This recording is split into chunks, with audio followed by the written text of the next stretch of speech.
Today we continue with our class Shabbat Kitchen. Today is class number 3. And we start with Sefer Shmiras HaLashon. Today's topic is silence the gossip monger. If it is a proven fact that to restrain oneself from speaking and listening to Lashon Hara is difficult for only the first few weeks, as others come to realize that the individual will not speak or listen to Lashon Hara, mockery, or other forbidden speech, they will refrain from relating such a talk to him, and will peddle their wares elsewhere. So that's a very important statement to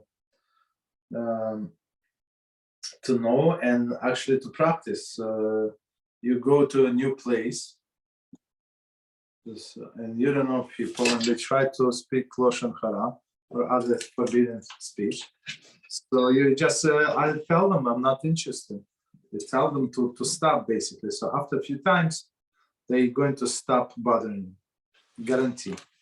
I mean, if you're not going to answer, if you say I'm not interested to listen, so I mean there is no customer for them. Okay, continue. They will come to understand that such a talk does not raise their esteem in a man's eyes. To the contrary, he considers them nothing more than gossip monger and scorners. Okay, so they consider us whatever they want, but they would walk away. That's the goal. He will hardly have a guard himself from hearing Lashon Hara. For the gossip monger themselves will avoid telling their stories in his presence, lest they belittle their words before others who are present, which is good. Okay. What is needed is the initial firm resolve to acquire this sacred quality, meaning to tell them off. I'm not interested. Regarding such.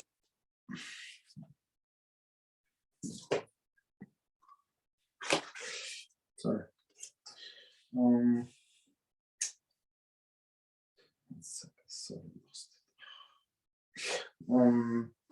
What is needed is the initial firm resolve to acquire this sacred quality.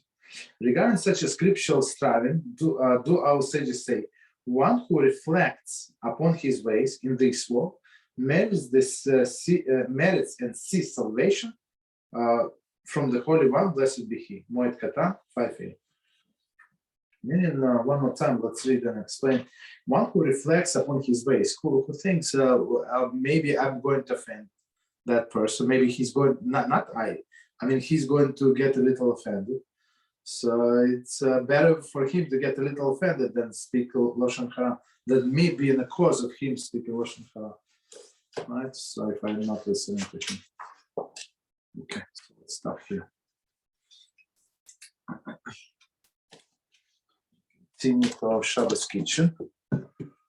And let's see what we are up to. So we're talking about cooking. Okay. The halachas of cooking. And we said, let me read the summary that we said last time, so we have just refresh our minds. So it says, any action that causes food to cook more quickly is itself considered a act of cooking. So even more quickly, it's still act of cooking. This includes moving pot closer to the flame. Okay. B, removing some of the pot contents. So we said that if we're going to remove it, it's going to cook faster for sure. Stirring the food in a pot, right? So whatever is on the bottom is usually more cooked than things on top, of course. So you stir it. Then covering the pot. So of course the temperature rises, cooks faster. And the last one is closing an oven door. Okay. So part number 5. In this section, we'll deal with the loss of reheating foods that have been fully cooked and then cooled off.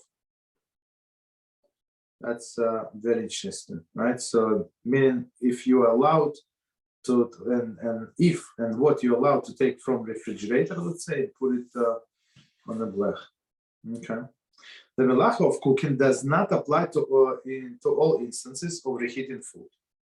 There is a great difference between solid, dried foods and liquids with regard to reheating.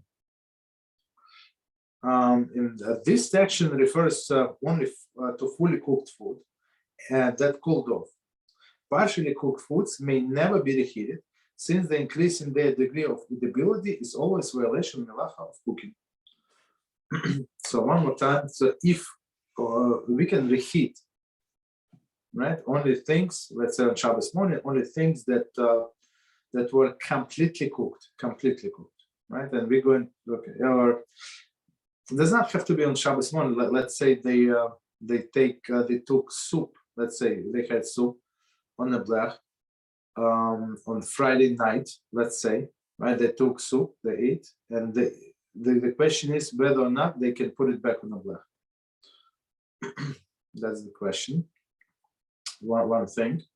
And second thing that we said here, there's a big difference, right? A big difference whether food is dry, solid food, right? Dry, solid foods, and liquids. Okay. So let's start. Reheating dry cooked food. So one more time, we can reheat only completely 100% cooked food. If it's not 100% cooked, we're not allowed to reheat it.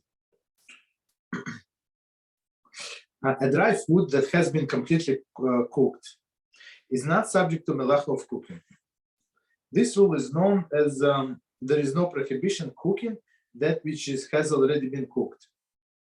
Okay, so there is no cooking that which has been already cooked. No cooking after cooking. Right? An example would be called pre-cooked noodle from which the water has been drained. So there is no water completely, right? Or rice, also no water. In essence, then, it would be permissible to fully reheat the cooked noodles. So completely, you can make them even very hot. There is no problem. However, there is a rabbinic prohibition to place even fully cooked food directly on a fire on Shabbos, or even on a hot blech. So let's try to understand. First of all, we said before that the flame must be covered, and it has to be covered with what? With blech. Blech is a sheet of metal, right? That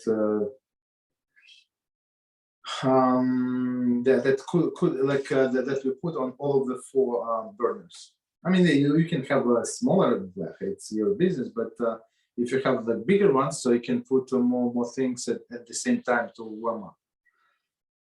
So even on the blech, rabbinic decree, they say even on the blech you're not allowed to return this completely cooked food. As for example, we're going to use this noodle example. Reheating solid foods is therefore permitted only by indirect methods. These methods will be described in chapter 4. Okay, so we're going to get to it. So even on the blech, you're not allowed by a rabbinic decree to put completely cooked food. Like the pre-cooked noodles mentioned above, food is considered dry when there is no visible liquid on the food. However, if after warming up the food, some liquid oozes out, it is still considered dry food. For example, the example of this would be a fully cooked piece of meat. Okay, so if you try to warm up this completely cooled and cooked piece of meat, it's going to be something like inside, right? Some gravy inside. If it has gravy, we're not allowed to warm that now. But if something like was absorbed inside, now it came out, there is no problem. Okay. So continue. It was A, B. rebaking food. Baked food are also not subject to belacha of rebaking. So it's not recooking, as we said, it's rebaking. What does it mean? Due to the principle, there is no prohibition of baking that which has been already been baked. Thus, baked goods may be reheated on Shabbos. However, due to the rabbinic prohibition of placing even completely cooked food directly on fire, these two may be only reheated indirectly. Thus, placing baked challah in a hot oven when the fire is no longer lit, or placing on the top of the oven or a crack pot would be permitted. Okay, so let's try to understand what it says. So as we said, there is no cooking after cooking. And here we see that our sages separate baking and cooking, because those are two separate methods. So bake, where we bake usually in the oven, or as we said, we can bake. Is it on in a frying pan? Also, it's going to be baking, as we said before. And cooking, when we say cooking, usually it's meaning using liquid water, right? So basically, we have to reheat the same way that it was cooked last. So meaning last, meaning that it could be cooked in several stages. For example, some people, they would they cooked noodles and they would fry them after they were cooked, right? Fried almost without oil, so it is actually frying and not cooking. Okay. So one more time. So challah. So it's very interesting. I think it's a very good idea to warm up the challah.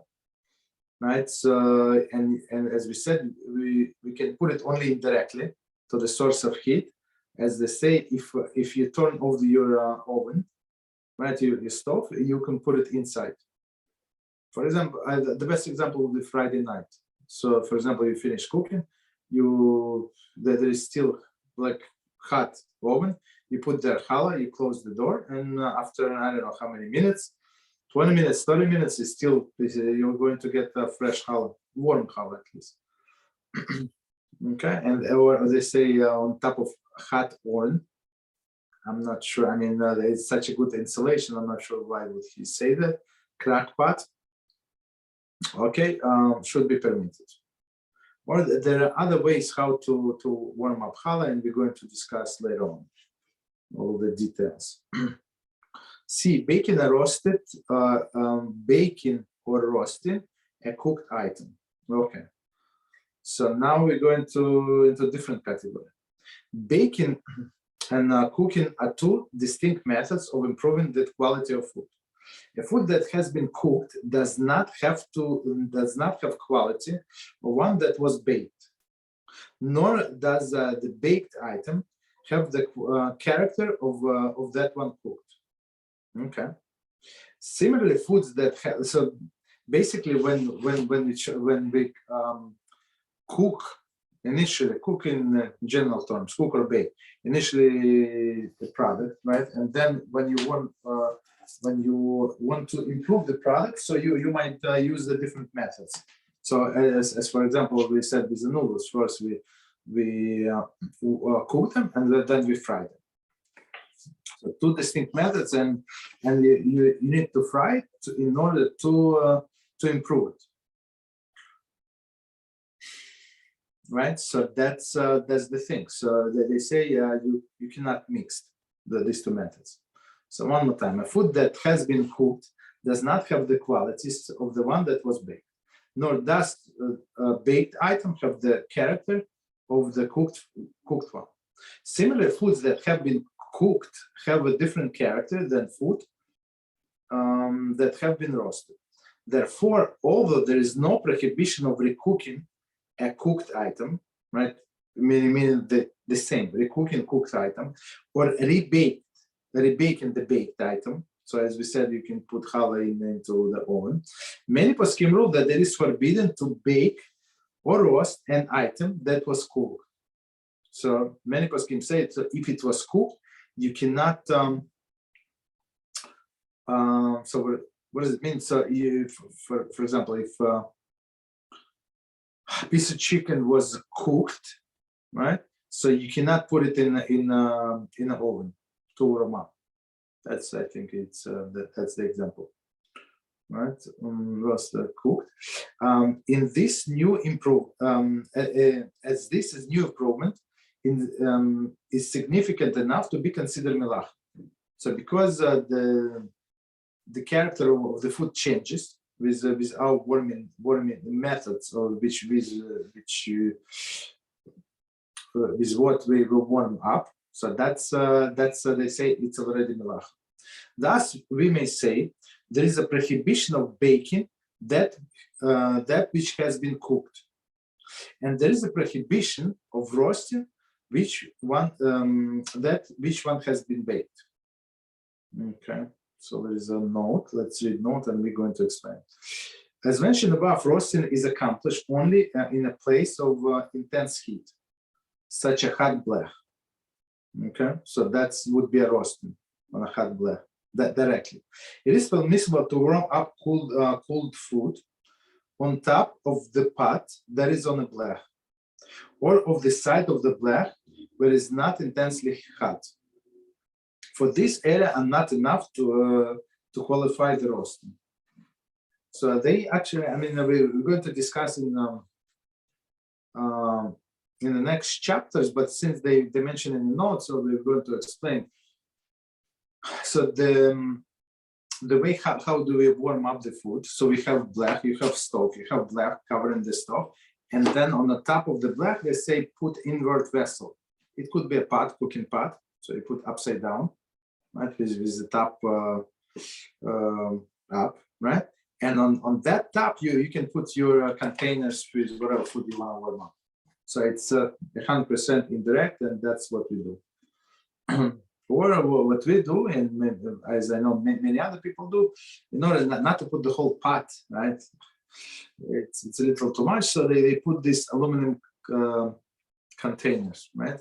They, like, I don't know, what is it, 3 inches, 4 inches tall, and that's works very well. If you need more, like a higher one, you can just buy whatever you want. You put it upside down, and it's usually strong enough. I mean, if you don't have too much food in there, so and it's going to hold the food. Okay. So that's what we call indirect warming up. Okay, so because as we said, if you put that directly on the blech, it's going to be cooking and roasting. Plus, it's roasting. Example: chicken boiled in a soup or gravy is considered cooked item. Okay, so everything with liquid, as we said before, is cooked. Even if it's fried, deep fried, right? It's still cooked. If the pot is removed from the blech and the soup is poured off, one may not replace it on a pot of dried chicken on the blech, as this would constitute roasting. Okay. An improvement to the food not realized before. So basically, they have a food, they have a soup. In a soup, they have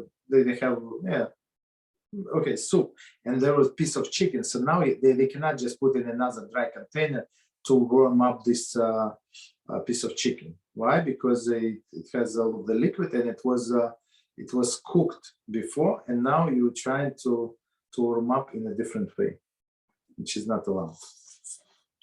Okay, but there is way around that we're going to see. We're going to discuss now or not? I'm not sure. So let's see. If they're not going to discuss, we're going to explain what is the solution to all of this. Next one, D. Cooking a baked or roast item. So first it was baked, or then want to cook it. So based on the premise that cooking, roasting, and baking are distinct improvements over one another, many poskim rule that cooking in liquid,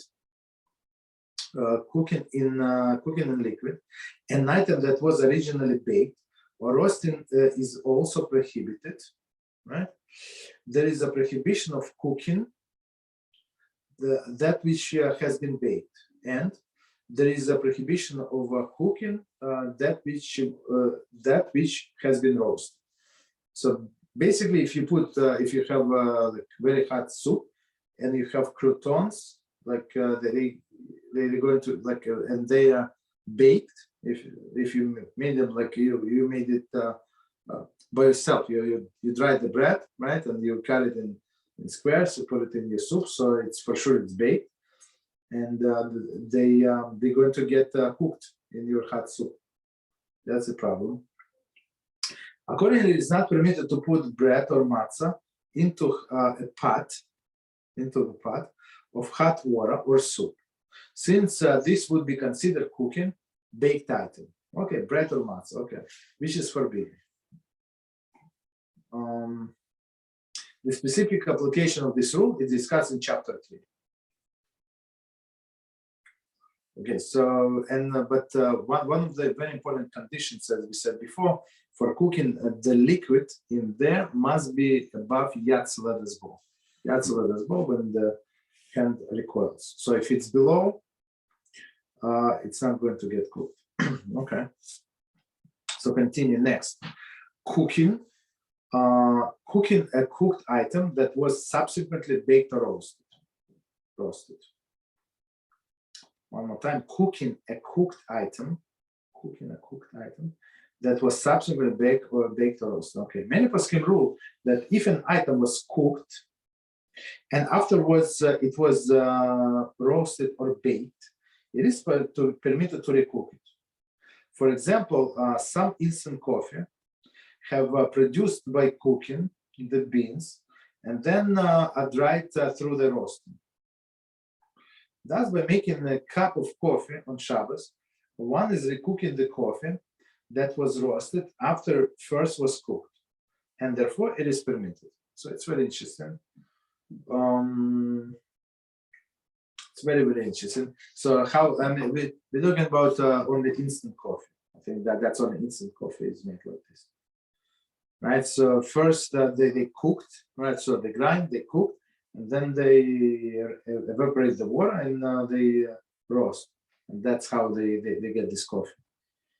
So basically when we add into our cup, so and there's hot water in a cup, so in some sense it's going to cook, but as we said, there is no cooking after cooking.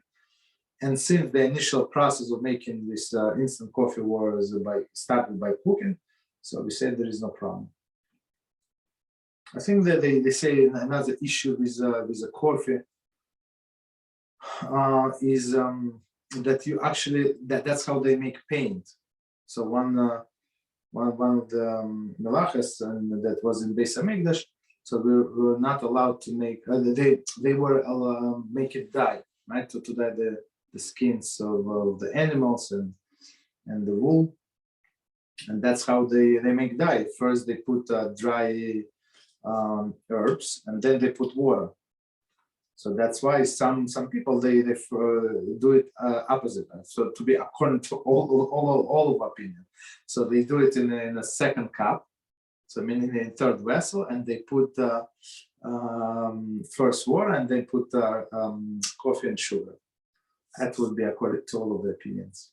Okay. So continue, summary.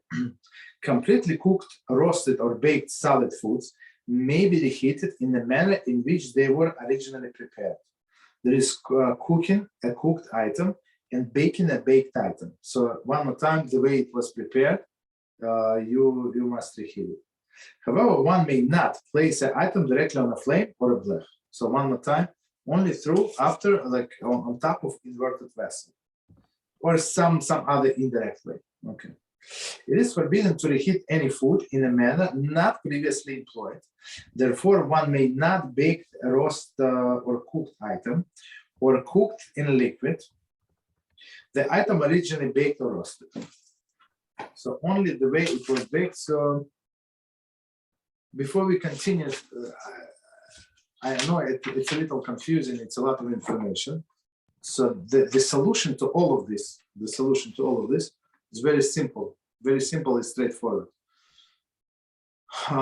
So we go by the last status of this food before Shabbat started. So if you put everything, whatever you need, on blech, right? Obviously not directly on blech, on inverted vessel before Shabbat. So then on Shabbat you are allowed to warm up, because the last status of this food, it was cooked, it was baked, it does not matter what it was on a blech. So it was last status that was baked forever. So you can warm up the same way. That's it, very simple. So continue. Part number 6, reheating liquids. So that's what big difference between Ashkenazic approach and Sephardic approach. Okay, so let's read and we explain. Reheating liquids that have been previously cooked is a subject to the much controversy. So it's not like these people have this, Ashkenazic have one Torah, Sephardic brothers have another Torah. No. We have the same Torah, but Chachamim in one they decided to go by this opinion, and Ashkenazim decided, our Chachamim decided to go by more stricter opinion for whatever reason. Doesn't matter. I mean, it's not up to us to decide what is right or what is wrong. We just follow our tradition. Okay. So continue. A. The Paskim rule that cooked liquid that has cooled may not be some Paskim rule that cooked liquids that has cooled may not be reheated. Okay, some, not everybody. Okay, so if it cooled completely, you cannot reheat. and it's not completely. We're going to see the definition of cool. This reason, the reason for this distinction between liquids and solids is that liquids are not generally cooked for the purpose of altering the quality of the food as solids. I mean, usually liquids you can drink as it is, right? So meat you cannot eat raw; you need to cook it, or a piece of potatoes, right? But liquids, I mean, water, you can drink water like this, right? You can drink milk, whatever, different liquids. You don't need to cook them. Okay, that's the difference. But for the purpose of warming the liquid, so that there may be enjoyed while hot. So the difference is, so you want to enjoy while it's hot. Like soup, usually people don't eat cold soup. Therefore, once cooled, reheating the liquid is significant improvement and is prohibited. So cooking itself, as we said, is not significant, right? But reheating is. So, for example, this water from soup, this liquid broth from soup. I mean, it was water before. You could have run this water by itself, right? And it's not big improvement, but it is improvement when it's hot. So people, as I said, usually would not. I mean, I would not eat.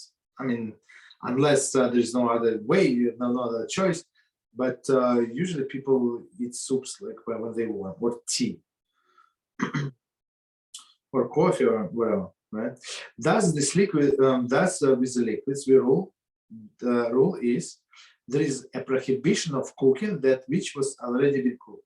So in these liquids, we're going by, it's a stringent opinion, of course, but that's what we abide by. If it was cooked and cooled, we're not allowed to warm it up. Continue. B. The opinion that liquids are like solids. Other poskim do not accept this distinction and rule that the liquids are not different from solids in this respect, and they may be reheated even when completely cooled. So I think Rabbi Ovadia says it's also he goes by this opinion. So basically, if you follow the Sephardic custom, you can take the soup from refrigerator and put on a blech, and on top of the inverted vessel, and there is no problem. You can cook it like this. Question about that? And according to Ashkenazic tradition, you out. Okay, go ahead. About this, the question is, can you definitively warm up water for tea on Shabbos, assuming it may be equivalent to warm up soup according to Sephardic custom? Yeah, if it was cooked water, yes, not fresh water.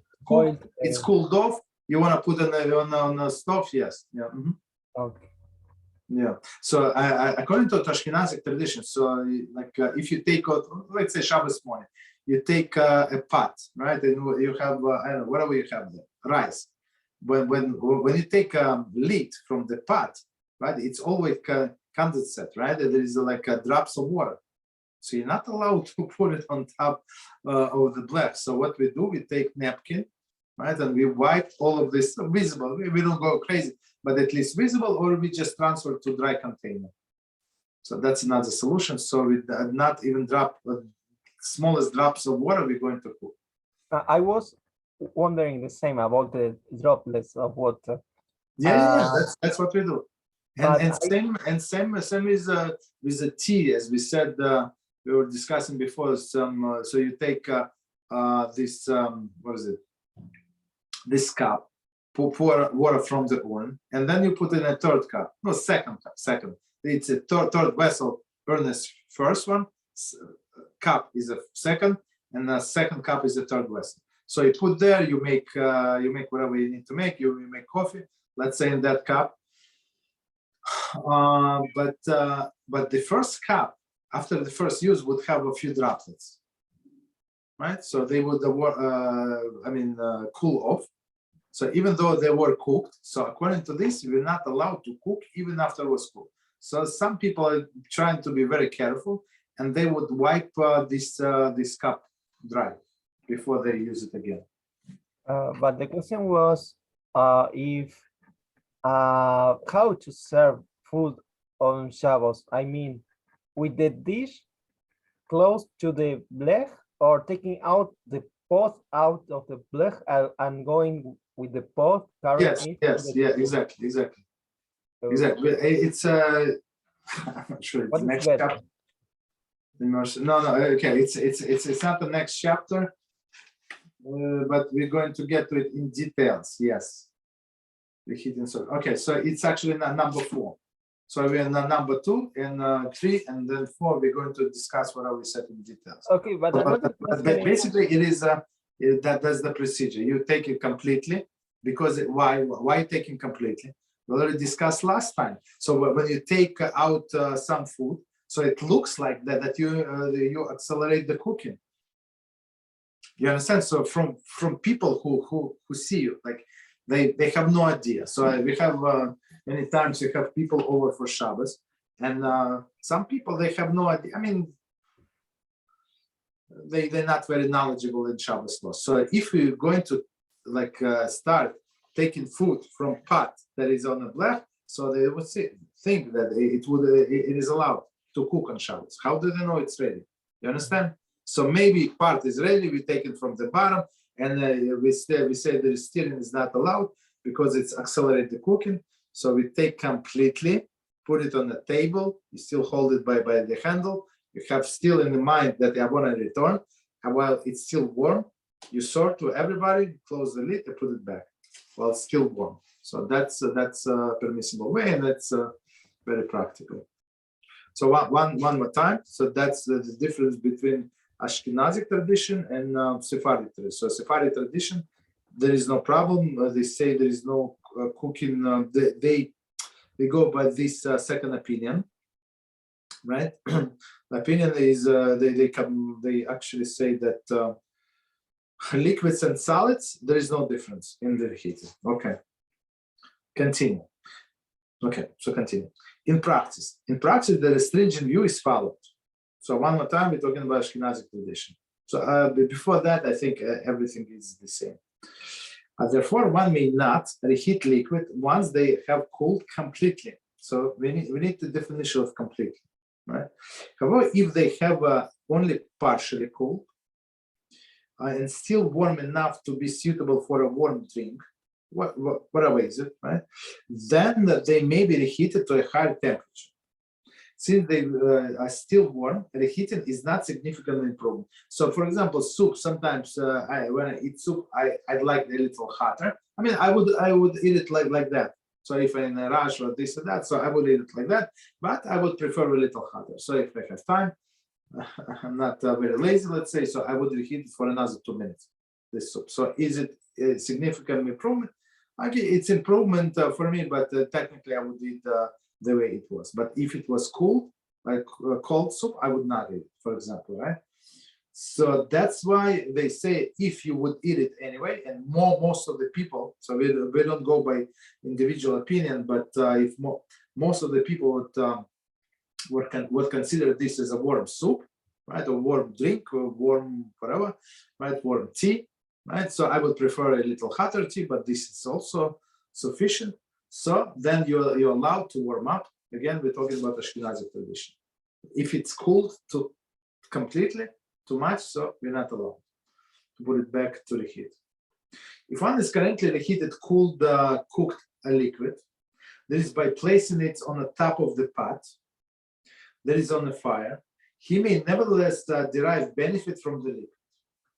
So, okay, so since we have this opinion that would allow us to drink this liquid that was completely cooked, right? So after the fact, we did it, so the outside is allowed.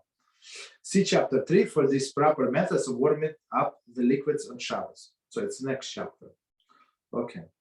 As noted in the case of the solid foods, the rabbinic prohibition of to place foods directly on a flame or a blech. So one more time, there is no difference whatsoever. So you cannot put things on a blech directly. So we have to put on a pot, inverted pot, or inverted aluminum container. So I mean, if it's soup, of course, it's going to crush this aluminum container. It's not going to fly, right? So, or another solution, what people do, that's what we do.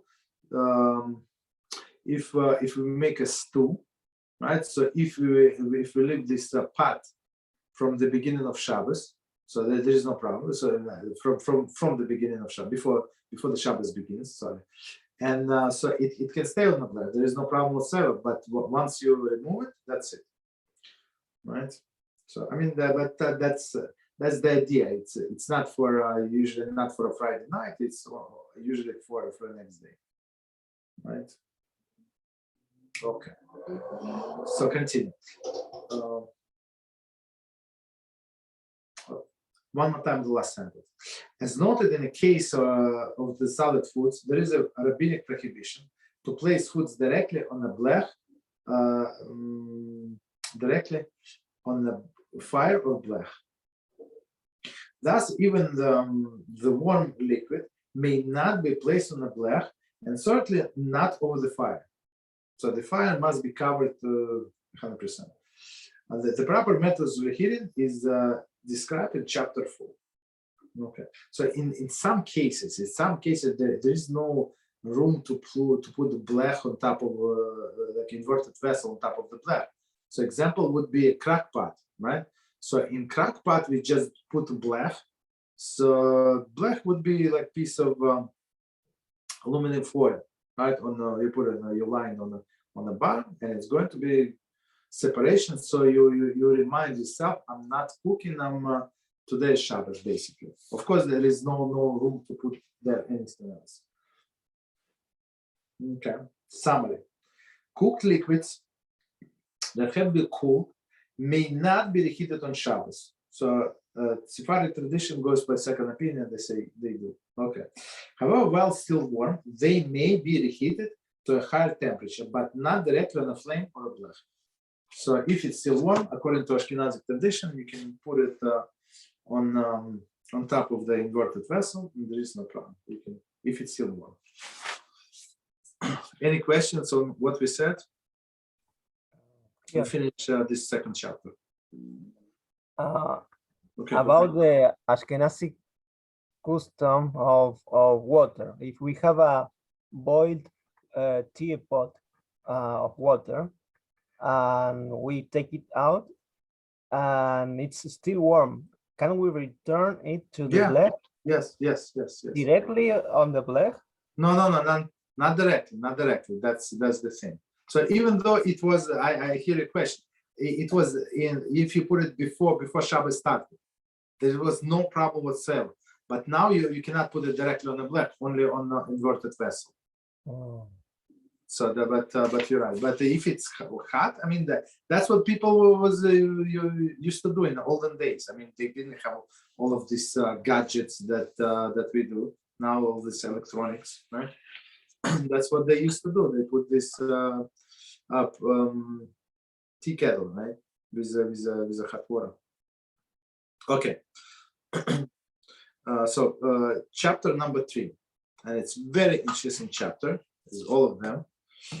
Immersing foods in hot vessels. Introduction. The prohibition of bishul is cooking, right? The prohibition of bishul does not apply only to the cooking over the flame or direct source of heat. Rather, immersing food in hot water can also cause it to become cooked. Likewise, so I mean, if you have a raw, I don't know, a raw piece of I don't know, let's see, even a raw piece of meat, right? A chicken, no, meat, no, but chicken, right? Raw piece of chicken, right? And if you put in a soup that is on top of the fire, or even if you not on top of the blech, on top of the inverted vessel, even if you take it out of the flame, so this liquid is so hot. If you put a piece of chicken, let's say very thin, it's going to get cooked 100%. So that's what we're talking about. So even hot liquids, of course, they can cook. So one more time. Rather, immersing foods in hot water can also cause it become cooked. Likewise, inserting food into empty heated pot can cause it become cooked, even if the pot is not on a flame. So basically, so the example would be they took the pot from with soup, right, from the blech, from the top of the inverted vessel, and they pour soup out somewhere. Okay, they said they serve the food, but this pot is very hot. It's very hot, right? So if you put inside whatever you put inside and close the lid, the thing can cook, right, from the walls of the vessel. It's very hot inside. Additionally, solid foods that are still in the vessel in which they were cooked can cook anything that come into contact with them. These methods of cooking are also included in the prohibition. Okay, so let's. I mean, of course, they're going to explain all of this, but let's try to understand what we're talking about. So first one is immersing food into the liquid, can cook that food. Then we said immersing food into empty container, or not immersing, but putting the food into the empty container, which is hot, also can cook the food. And the third examples that we gave here, if some solid foods, right? Solid meaning a piece of meat, right? You have piece of meat. So in its empty container, in which it was cooked, if you put something on top of this meat, this some other food is going to get cooked, because meat and other solids they preserve heat inside, and they do not release it very easily as liquids. Okay, so let's see, continue. This aspect of the melacha covers many activities routinely performed in the kitchen. For instance, mixing coffee with hot water, right? Or adding a seasoning to hot foods can involve violation of the melacha. So meaning that something is going to get cooked. Basically, you're not allowed to add salt into the pot, into your own plate, into your own bowl. There is no problem. Plate, whatever. There is no problem. There are many similar activities may be performed only within the guidelines we will now delineate. Okay, so it's not the So whatever we learn in, I mean, it's a lot of information, but maybe if you review it afterwards, maybe 1 or 2 times, it would be also beneficial. So let's see. Part number 2, the 3 grades of vessels. Hot liquids, there is above Yatzaled, which 110 degrees Fahrenheit. In this instance, I'm not sure. What did we say? Was it in Celsius? Did we say it's 70 degrees on Celsius? I don't remember. Yeah. Yes? Okay, approximately. All right. Approximately. So, approximately. Okay, 70. Okay, so basically when you hand recoils, that's the definition, there is still in a pot. So one more time, hot liquids, there is above Yatzaled that are still in a pot in which they were heated, are capable of cooking any items immersed in them. So I mean, the soup, our soup is getting colder, but it still have potential to cook if we put their raw food, even after the pot was removed from the fire. So if it's an original pot, first condition, and its temperature is above Yatzaled, it's not in the fire, doesn't matter, it's going to get cooked. Okay, I mean, if it's on the fire, it's a different story. Okay, so continue. However, once once the hot liquid has been transferred into second cold container, so from one pot you pour soup into the second pot, right? The walls of the container begin cooling the liquid, and thereby reduce the capacity to cook. So you put from one pot, the original that was on an inverted vessel that was in a black, you took it out and you pour all of the contents in another pot, clean dry pot, right? So the walls of this dry pot, they already cooled down, or is going to cool down the liquid, our soup. Why? Because that's the physical characteristics of the metal, right? It's good conductor. Right? Continue. So it would conduct the heat. If the liquid is transferred to a third vessel, so now we pour it in a third pot vessel, the capacity to cook further diminishes. So the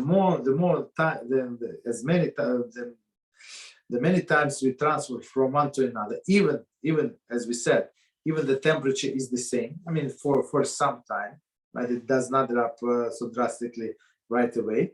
So the third vessel already cannot cook as much, as strong. Therefore, with regard to the halachas of cooking, vessels are classed in 3 categories. So I'm sure that you heard it if you learn about these halachas. So it's Clearestron. Clearestron is the first vessel. So it's Clearestron is a vessel in which the food was cooked, the original one, right? Kli, second vessel, and Kli Shlishi, third vessel. So if you're talking about coffee, let's talk about coffee. So Clearestron, it would be our urn or tea kettle, right? Kli Sheni would be the first cup that you pour in the water, and Clearestron would be the third vessel. Okay. 1 second.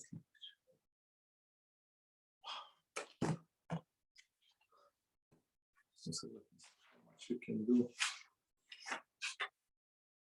Continue. Simply continue. Okay, 3 types of vessels. So let's see. First vessel, Clearestron. So okay, definition. A Clearestron is a vessel that was heated directly on a flame or other source of heat, such as electric coil. Okay.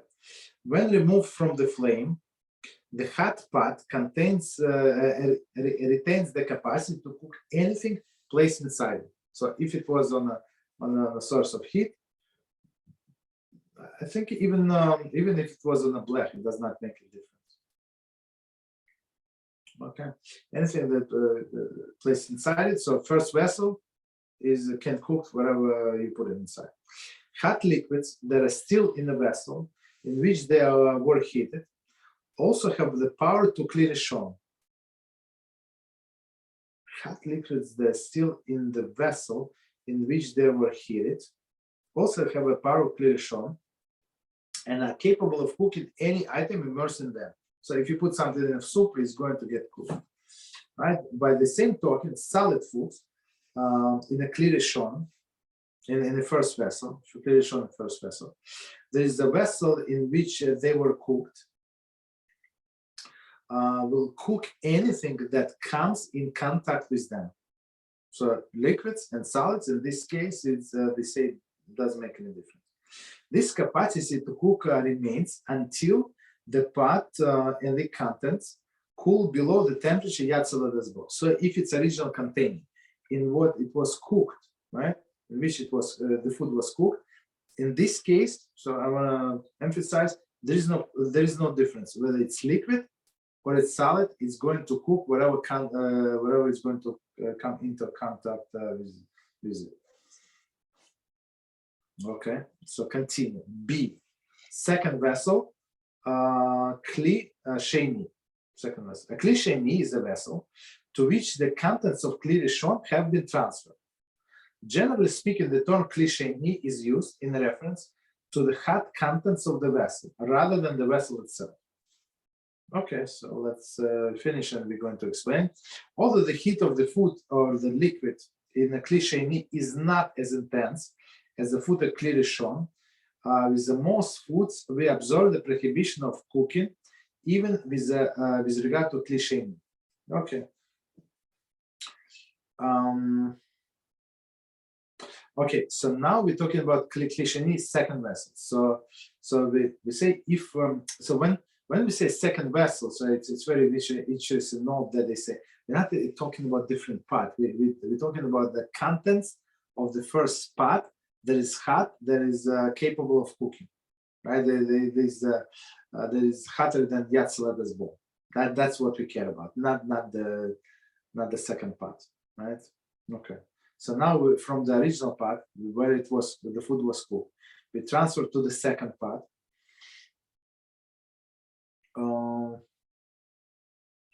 And in some sense, Ashkenazi tradition goes that in many aspects we compare, since we do not know, we're not sure. I mean, especially in regards to the in regards to the solids. So we equate in many cases first vessel to the second vessel. So it does not make any difference. That's why we make all the tea and coffee in a third vessel, never in a second vessel.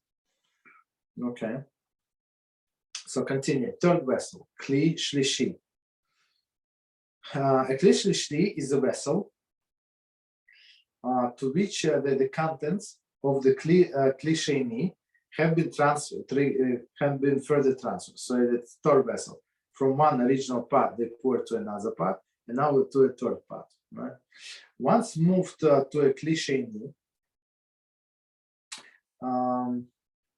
once moved to Kli Sheni, hot food or liquids lose most of the capacity to cook.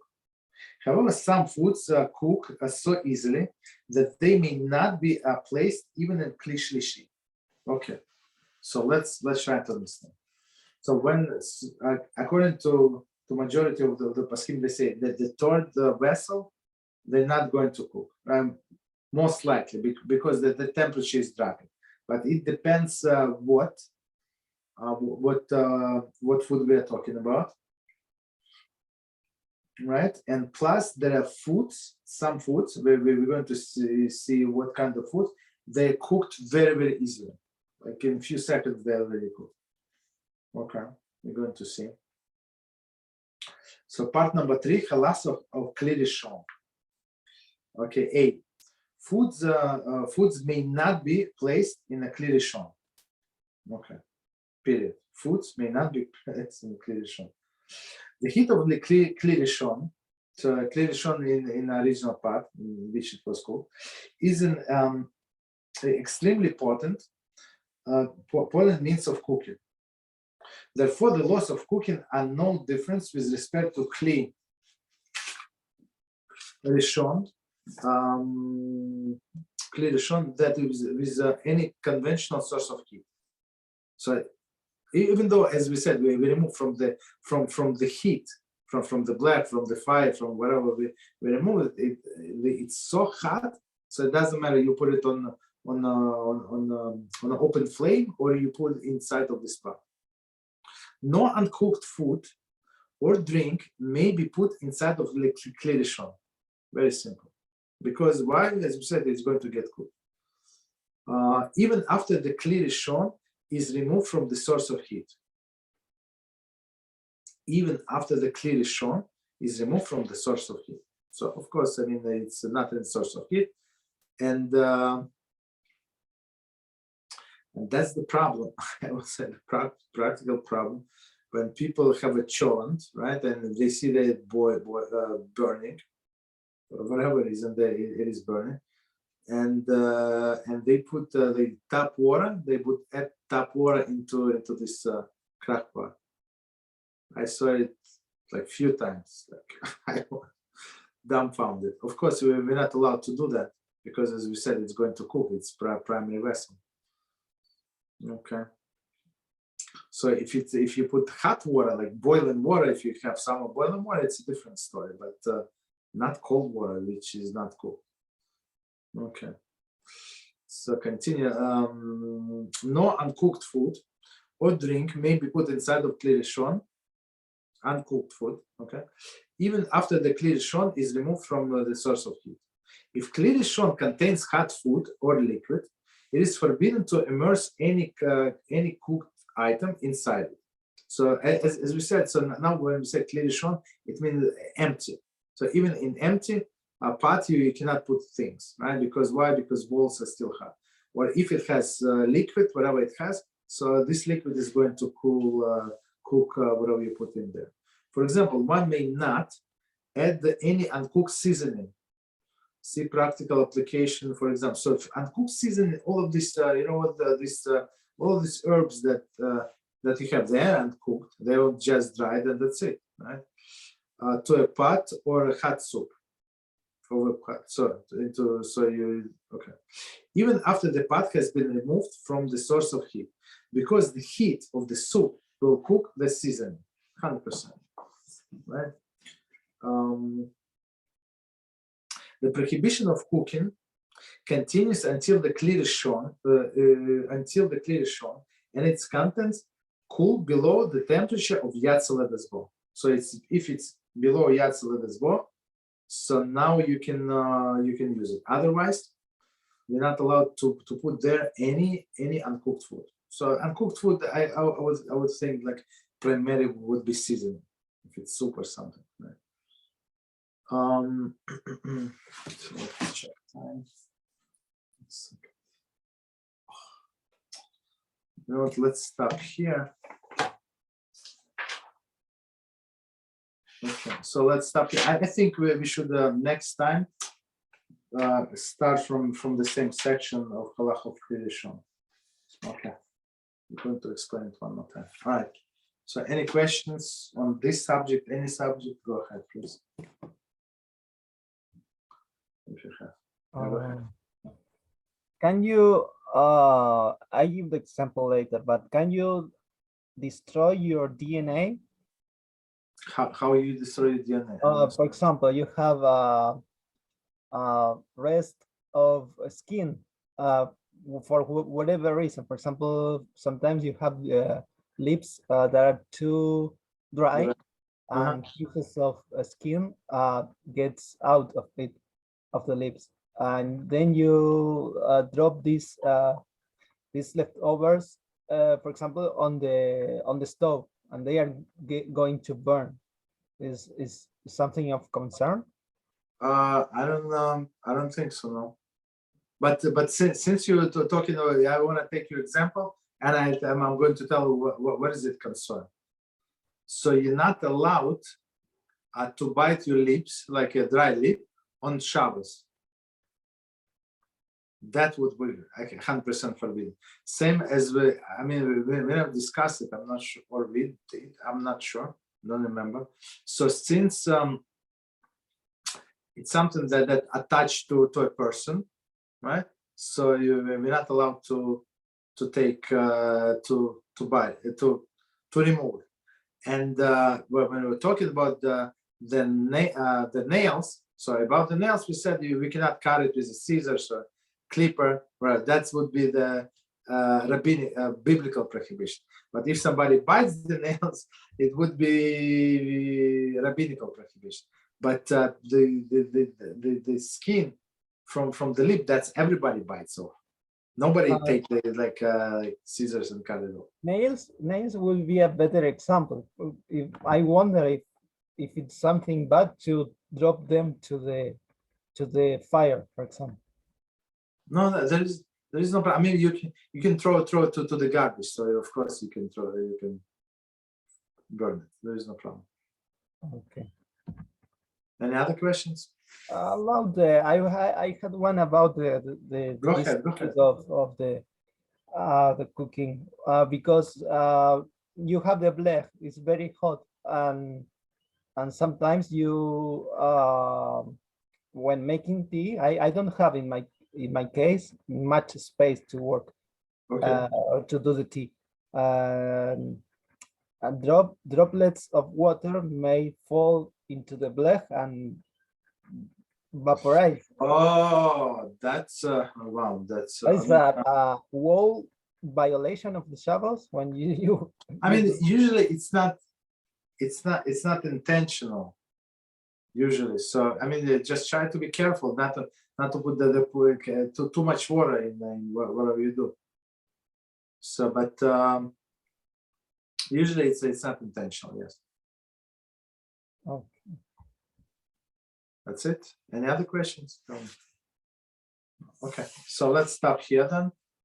And BeEzrat HaShem, we do it tomorrow. Kitzur Shulchan Aruch.